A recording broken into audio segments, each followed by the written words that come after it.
This is the Ancient Way Cafe right next to El Morro National Monument. This is where my little garden is normally. It's beautiful. Could you tell us about it? It's covered in snow. Is it really? Well, yes. As a matter of fact, I grew lots of beautiful things.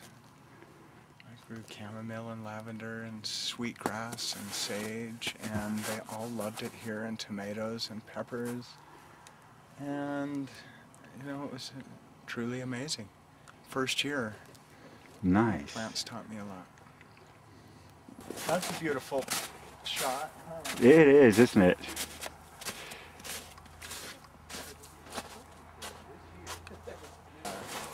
This is a sweat lodge? Yeah. Yeah. Fire pit. Fire pit, you're absolutely right. But when do you use the sweat lodge? Oh, usually it tells us when it's time to use it. Of course. It's very irregular.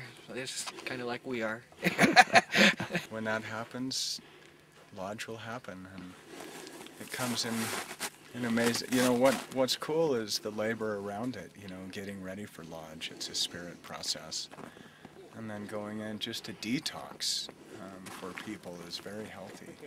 Detox from what? I mean, Detox, you know, when you sweat, of course, yes. just the bare physical part of it. Yeah. It's very healthy to sweat and to, you know, let out things that don't serve you toxin-wise out of your body in the form of sweat.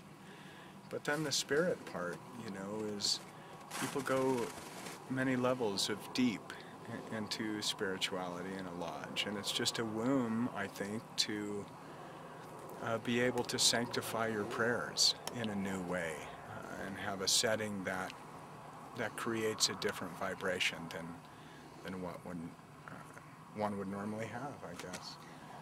Oh, I came here 11 years ago to specifically find the radical fairy sanctuary called Zuni Mountain Sanctuary,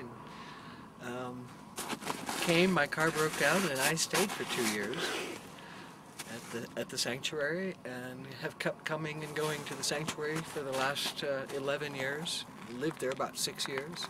Now I'm 12 miles away amongst many other fairies who once lived at ZMS and who now make this area our home in this very kind of mystical land with a lot of people who are artists and fellow searchers and seekers and fun seekers, and we have a pretty amazing community that supports us to be ourselves in our many different lights and guises. and Standing Feather, what brought you here? Well, I met some people in Salt Lake City. I was struggling very much with a cocaine addiction, and met some people that told me in about a month we're going down to New Mexico for a shaman's gathering. And I would say, "What's that?" And Kevin and Jeremiah would say, "Oh, wait, you know, it's really hard to describe. Just trust me and go." And so I lived with them, and they helped me.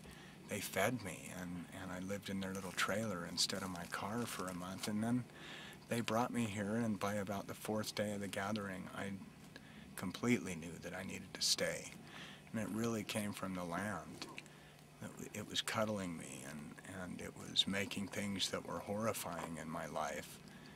I was able to look at them with some balance, and that was important to me at that point in my life. And so here I am. I packed for a week 3 years ago, or a little over, and I'm still here. But it is a magical place, I think. Whatever vibration is happening in the bigger world, where people are wanting to connect to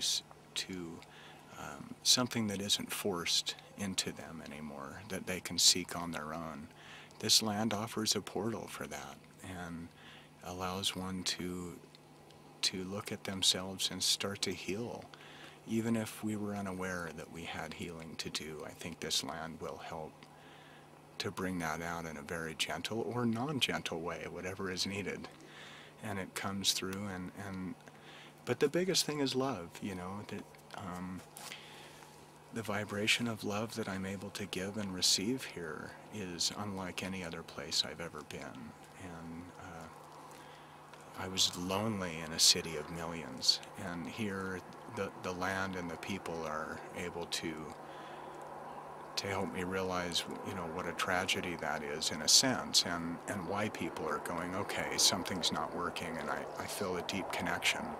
They're grasping the universal vibration of healing that's happening, and being drawn to places like this, away from their comfort zone, you know, letting their towers fall, because they know it serves them.